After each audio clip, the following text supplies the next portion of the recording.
Espírito Santo, vinde por meio da poderosa intercessão do Imaculado Coração de Maria, vossa amadíssima esposa. Vinde, Espírito Santo, vinde por meio da poderosa intercessão do Imaculado Coração de Maria, vossa amadíssima esposa. Vinde, Espírito Santo, vinde por meio da poderosa intercessão do Imaculado Coração de Maria, vossa amadíssima esposa. Amém. Obrigada. Vamos sentar. Semana passada, a gente conversou sobre o credo, né? E a gente analisou uma frase do credo para que a gente pare de rezar no automático, né? Hoje eu quero analisar com vocês uma frase do Pai Nosso, porque a gente reza absolutamente no automático. Então, se a gente reza o terço, a gente reza pelo menos 5 vezes o Pai Nosso. E muitas vezes a gente não presta atenção nas coisas que a gente fala. E quem nos ensinou a rezar o Pai Nosso foi? Quem? Foi Jesus, a pedido dos discípulos, né? Os discípulos ficaram tão encantados de ver ele rezar, que falou, nos ensina a rezar. E aí, quando a gente reza o Pai Nosso, a gente fala uma frase fácil, mas a gente fala, todo dia, várias vezes ao dia. E a gente fala assim, seja feita assim na terra como no céu. Fácil, né? Ô, frasezinha fácil essa, muito. Então, presta atenção. Quando a gente fala, seja feita a vossa vontade. Será que a gente tem dimensão do preço dessa frase? Qual é o preço afetivo, efetivo disso na nossa vida? Porque a gente fala no automático, não entende direito o que falou, depois fala, mas por que ele fez isso? Vamos, eu acabei de rezar, seja feita a vossa vontade. A gente faz no automático. Será que de verdade, sim, de verdade, a gente acredita que Deus vai nos fazer entender qual é a vontade dele? A gente acredita que a decisão dele é a melhor para nós? De verdade, hein, gente? Confia ou não? Bem mais ou menos, né? A gente fala assim com ele, mas vai que ele não entendeu direito. Porque na verdade a gente quer convencer a Deus que a nossa é melhor do que a dele, claro. Que nós estamos vendo coisa que ele não viu e que ele não sabe. Então, como é difícil, que peso tem isso, quando a gente reza, seja feita a vossa vontade. E essa confiança de uma entrega, e falar o que ele decidir, é o melhor. Gente, isso é um caminho. Isso não tem mágica. Porque vocês não vão conseguir fazer isso, nenhum de nós, da noite para o dia. Porque isso geralmente nós vamos ter. A nossa vida é feita de muitas decisões no dia. Tem decisões pequenas e tem momentos que nós estamos diante de uma encruzilhada. E aí é muito difícil naquele momento a gente falar, seja feita a vossa vontade. O que o Senhor falar, fizer, eu estou de acordo e eu creio que o Senhor decidiu pelo melhor por mim. Isso é um caminho. A gente não vai conseguir isto. Então, a primeira coisa que a gente precisa é prestar atenção nas nossas orações. E aprender a colocar as nossas decisões diante dele. Como é que a gente vai colocar essa decisão diante dele? Através de quê? Da oração. Mas não é uma oração de 2 segundos, não. A gente fala, não rezei demais hoje, nem um terço. Não. Às vezes a gente fica horas assentado diante dele. Horas, em silêncio, horas, porque é preciso se colocar de verdade diante dele, de verdade, porque a gente não pode tentar enganar Deus, porque eu preciso ter muito claro para mim o que eu quero, e às vezes a gente nem sabe o que quer, então tem que ser muito claro. Olha a doçura de Jesus. Quando Jesus encontra o cego, ele pergunta para ele, o que quer que eu te faça? Então Jesus vai nos perguntar, o que você quer? Porque às vezes nós queremos fazer igual os filhos de Zebedeu, que queria o quê? Poder, direita e esquerda. Ou então a gente vai ficar bravo como os outros discípulos que queriam, na verdade, também disputar quem era mais importante? Ou às vezes eu quero, de um jeito assim, usar da vontade de Deus para fama, sucesso, prestígio. A gente tem que ter muito cuidado com as coisas dele. Já falei com vocês inúmeras vezes que andar com Deus não tem sucesso, não tem brilho, tem chão batido.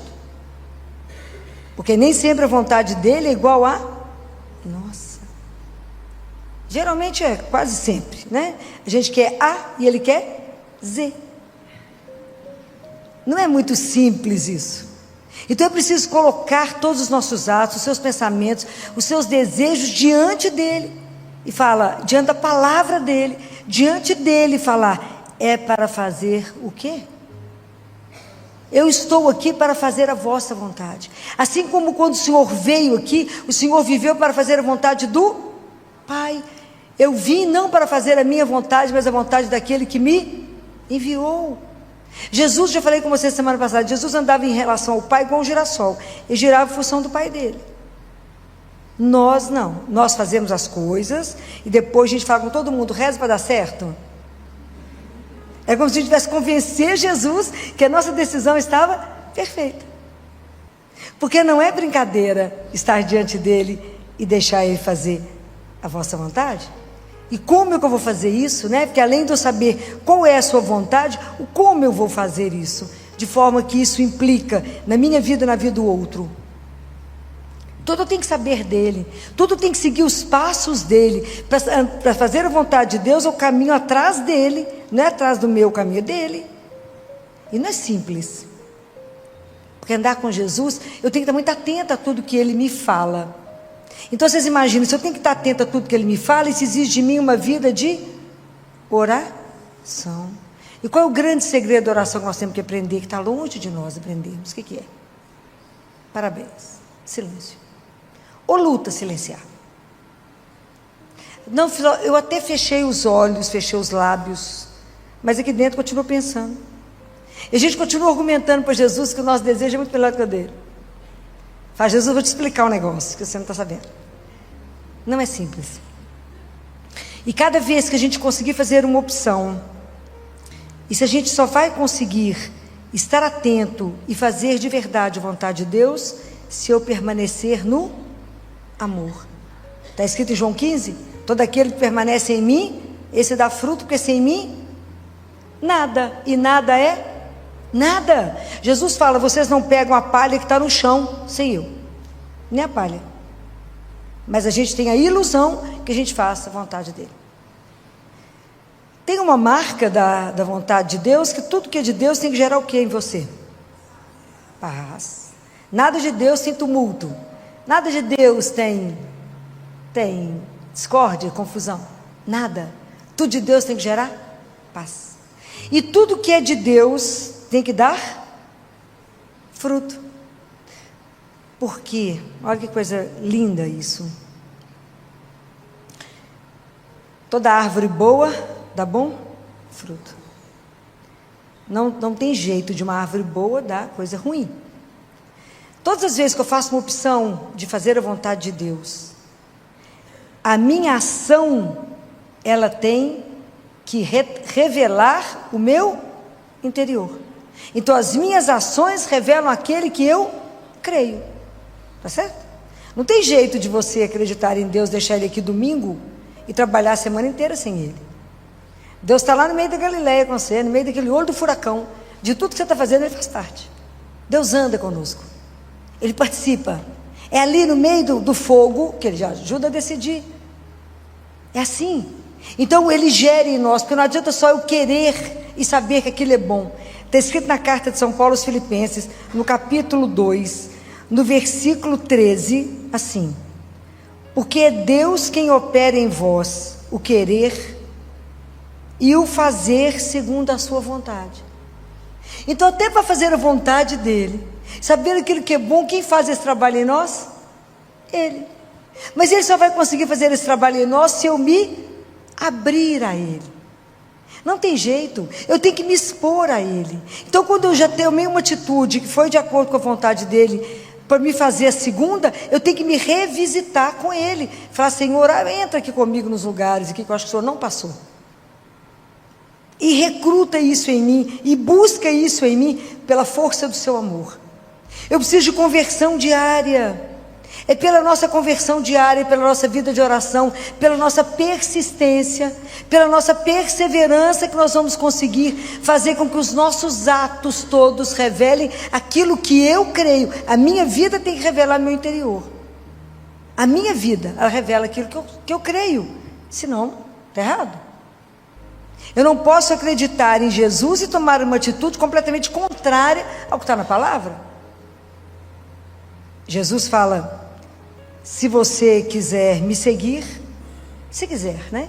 Porque Jesus é tão doce, que ele foi um homem muito livre. Jesus não permitiu ser coagido, ser pressionado pelos homens, nem pelo pecado, nem pelo poder, por mundo, por nada. E Ele não quer que nenhum de nós faça por isso. Nós temos que ser livres na nossa decisão, inclusive de falar, Jesus, essa vontade é a sua, mas eu não concordo, vou fazer o que eu quero. É um direito seu?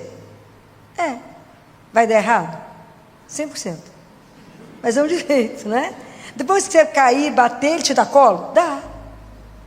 E se eu decidir tudo errado, fizer tudo errado? Pedro negou Jesus?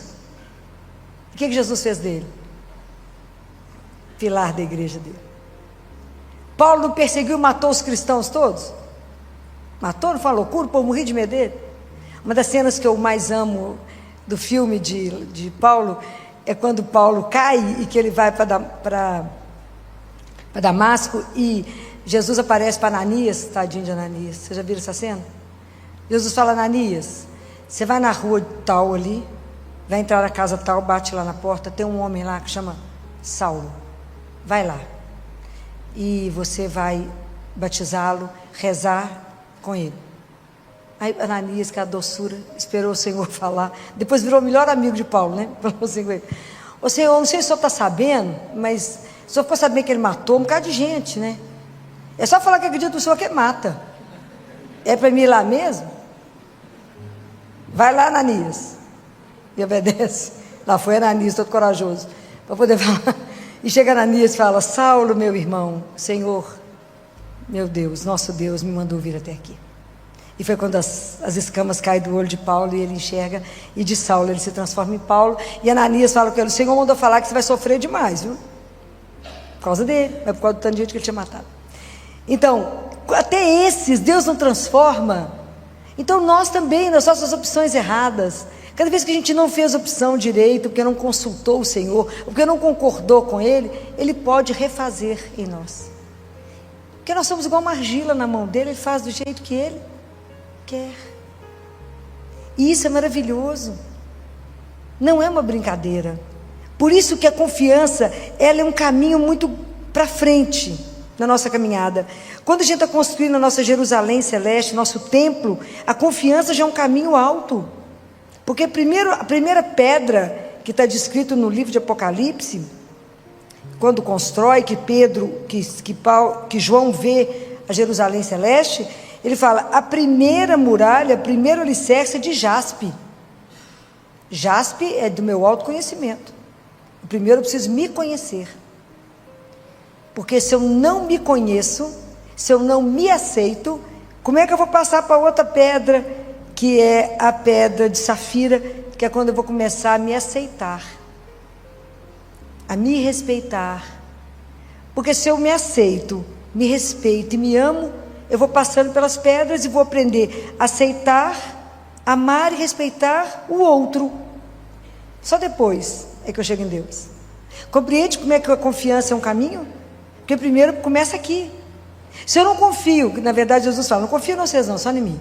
Mas se eu não me conheço, se eu não conheço que eu vou tentar enrolar o Senhor, que eu vou tentar ludibriá-lo, que eu vou tentar de alguma forma convencê-lo que a minha vontade é muito melhor do que a dele.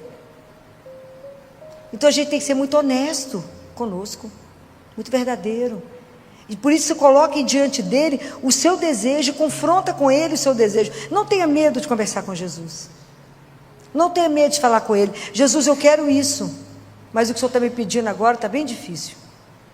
Mas que a gente nunca tenha dúvida que é a graça dele que sustenta a nossa fraqueza.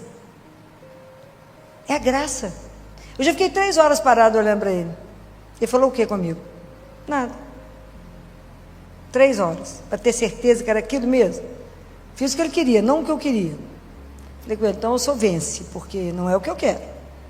Mas por obediência, porque às vezes, com certeza a sua vontade terá outras repercussões que do ponto de vista humano eu não consigo compreender. Mas como a gente não consegue pensar como Deus, obviamente, eu tenho que entender isso. Então, quando a gente fala, quando eu estou falando com você, seja feita a vossa vontade, é nas menores decisões da nossa vida e nas maiores decisões da nossa vida. É em momentos que você fala, não dou conta. É nesse momento que você tem que entender que o amor de Deus é tão grande, que Ele é incapaz de fazer alguma coisa errada, que eu tenho que me entregar e falar, seja feito o que o Senhor quiser. Mas como que nessa hora nós trememos? E porque nossa confiança no amor dele é muito pequena, porque não acreditamos que somos filhos únicos dele e que o amor dele por nós transcende qualquer coisa. São experiências que a gente vai aprendendo a ter, mas na medida que a gente amadurece na nossa fé. Nenhum de nós dá conta de viver isso se a gente não tiver um caminho. É o que eu falei, o caminho é diário e o caminho ele tem que sempre ser revisitado. Nós temos que ter uma disciplina tamanha, porque muitas vezes a gente toma decisão na rapidez e não para pensar. Não para perguntar a ele, era para ir lá? É para comprar isso mesmo? É para fazer isso mesmo? Era isso que o Senhor pensou a meu respeito? O que o Senhor desejava que eu fizesse a partir daqui? Não é fácil. Semana passada, eu recebi assim que eu cheguei na Santa Casa, alguns recados que tinha uma família muito angustiada, que queria que eu fosse rezar com eles, porque uma criança de 5 anos estava morrendo. Uma criança de 5 anos com tumor cerebral. E foi tão interessante porque, não a situação em si, no meu caminho, no caminho de ir até o 3º andar, lá no setor da oncologia, no 1º andar, na portaria, encontrei com uma acadêmica de medicina, e ela me viu, uma novinha, linda, uma bonequinha. Falou, doutora Viló. Falei, pois não. Ela falou, preciso demais conversar com a senhora. Falei, minha querida, eu estou indo rezar com alguém que está morrendo. Eu olhei para ela e falei assim, já viu alguém morrer? Não, nunca, não. Quer me acompanhar? Quero, então vamos embora. Você vai ver a vida como ela é. A vida como ela é. Então, o médico vai até o fim, na alegria ou na dor. Mas até o fim, ajudando a acompanhar. E quando eu cheguei lá, aquele casal, morador de zona rural, tem um sítio, uma área grande, confinado num quarto com uma criança, muito apagada, não reagia mais nada. E aí começamos a conversar antes sobre a vida. E se eles estavam tranquilos com tudo, com toda a dor, apesar de toda a dor, como é que estava o caminho deles, o olhar deles, por que eles me chamaram para rezar? Eu falei, por que vocês me chamaram para rezar? O que vocês esperam daqui? E nós conversamos muito sobre desde o diagnóstico até aquele momento. E o pai me contou que na semana anterior, a menininha estava lá, a gola estava lá, apagada, e a menininha de repente falou assim, eu não quero voltar. O pai falou, o quê? Ué, minha filha, mas você está aqui deitada. Não, papai, eu não queria voltar. Mas não queria voltar, você não saiu daqui. Ela falou, claro que eu saí. Eu estava brincando com os meus amigos, com os meus amiguinhos. O pai falou, você não saiu daqui. Ela falou, eu não estava aqui. Eu estava brincando com meus amiguinhos, mas aí ele chegou e falou, desce. Mas eu não queria descer. Mas ele falou, desce. Quem, minha filha, que te mandou descer? Uai, Jesus. Então ela desceu contrariada. porque ela queria permanecer brincando. Acredito que aquilo que ela já tinha visto era encantador, tanto que ela não queria ficar ali mais. Como é difícil numa hora dessa, foi que eu conversei com os pais, a hora que naquele momento ela falou: doutora Filó, a senhora reza comigo? Rezo. Falei: vocês estão preparados? Porque tudo pode acontecer aqui agora. O que a senhora vai rezar? Falei: a única coisa que eu sei na vida é rezar terço. Falei: a gente não precisa pedir a Jesus nada, ele já sabe. Ele sabe que a gente quer a cura dela. Mas pode ser que não seja essa a vontade dele. Vocês estão preparados para baixar a cabeça e dizer: seja feita a vossa vontade? Quando nós vamos entregar uma criança de 5 anos de idade. É fácil? Não, não é. Não foi fácil. Foi talvez um dos terços que eu mais chorei. Pedi muita intercessão de Padre Pio e chorei demais, foi um dos terços mais chorados. E abracei muito essa mãe, porque chorava eu e ela. Acadêmico, acho que estava tomada pelo pânico, e o pai assustado também. E rezamos, e a seguir, depois que eu saí, ela faleceu. Voltou para casa. Descansou, voltou para brincar, não é? Não é fácil. Com outra mãe que estive com ela, um outro cliente meu que teve uma queimadura, eu estava com ela no CTI, o dia que ele piorou muito, falei com ela: nós vamos ter que fazer uma entrega. Ela falou: doutora Filó, eu nunca imaginei na vida que falar seja feita a vossa vontade fosse tão difícil. Esse recuperou, está tocando terror aí. Mas não é brincadeira, porque isso o tempo inteiro exige de mim. Em que eu creio? De verdade eu creio que eu sou peregrina, que eu estou de passagem, e que Ele é o meu Deus e o meu Senhor, que me fez para Ele para viver eternamente, que aqui é só um tempo curtinho, uma passagem, e que eu vou voltar para casa. Então, se eu creio que eu sou filha dEle, eu tenho que ter a mesma preocupação que Jesus em fazer somente aquilo que agrada a Ele, porque minha vida não me pertence. Minha vida é dEle, eu estou aqui para fazer a vontade dEle. Mas é porque no meio do caminho a gente confunde com a nossa, e quer que na verdade Ele seja o gênio da lâmpada e faça a nossa vontade, e não aquilo que Ele sabe que é perfeito. Então por isso que sempre nós vamos nos revisitar, sempre temos que ter a disciplina da oração e falar: me ensina a fazer a vossa vontade, me dá graça de em tudo, nas coisas menores do dia, fazer a vossa vontade. Que em tudo eu não queira te magoar, Senhor, que eu olhe e fale: é para fazer isso aqui, né? Não é isso aqui, não é isso aqui. Não me deixe passar ao largo da minha vida, mas entender que a vossa vontade às vezes é aquilo ali. Não me deixe, Senhor, quando eu chegar diante do Senhor, você falar assim: Filó, você fez tudo errado. Pode imaginar? Não posso. Me ajuda cada minuto a decidir por ti, a te ser fiel, não te trair, e a não querer usar do seu santo nome para que a glória seja minha. A glória é sua. Nós somos servos inúteis. Me ajuda de verdade a ter um olhar parado lá aonde eu vou chegar, porque eu quero o céu. O caminho é estreito demais da conta. Então é preciso ter coragem de assumir a nossa fé, e de assumir que eu não posso tomar nenhuma decisão sem primeiro consultar quem sabe, e de pedir a Ele mesmo que a sua força, Senhor, me ajude na minha fraqueza, me ajude, que quem pôs a mão no arado não olha para trás, se não sou digno de Ti.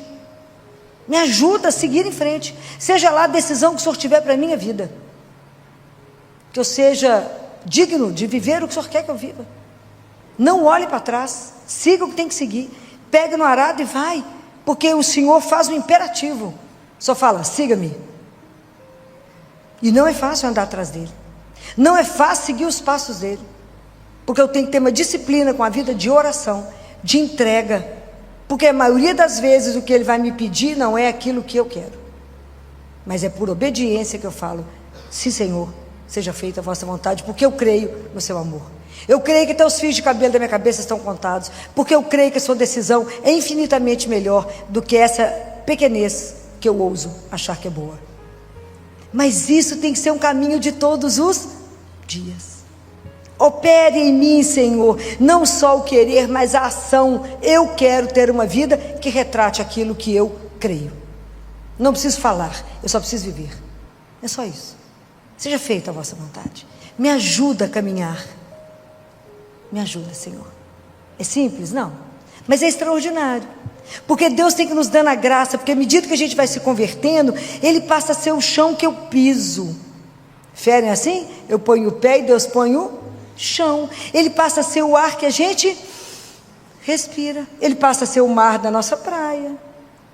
Ele passa a ser a fonte aonde eu vou beber a água, que mata a minha sede. E eu posso ir tomar água e levar outros.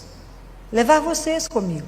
Para a gente tomar água no único lugar que vai saciar e que vai revelar para nós que existe o reino de Deus. Nós vamos poder viver o reino de Deus, porque o reino de Deus tem uma marca. Qual é? Você já sabe. O reino de Deus tem uma marca. Qual é? Nós temos que viver a marca desse reino, que é de amor, e somente de amor. Então, se a gente não passar pelo mundo destilando amor, tem algo que está errado em nós. Está errado em nós. Está errado em nós. Está errado em nós.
into a sky turned gray.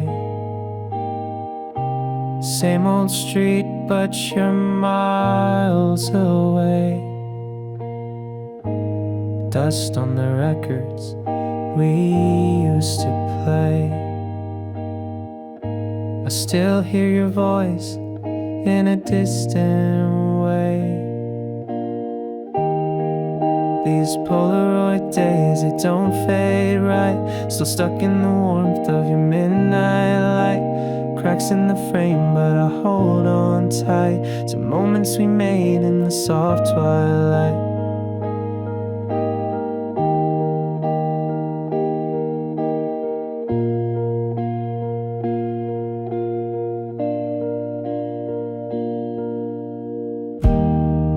Wrote your name on a window pane. Rain washed it off, but the ghost remains.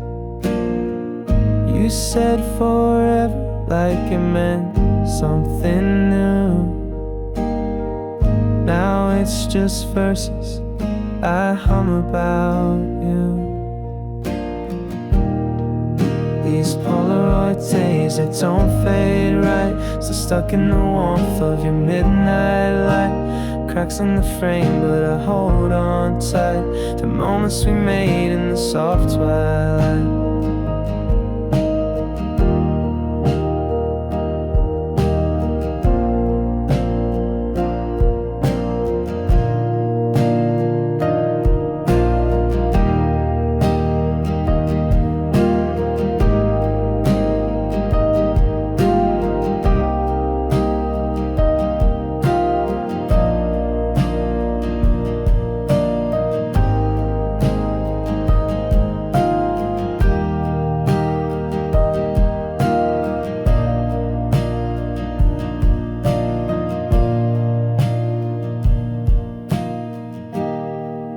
If memories could play like sound, you'd still be here, hanging around.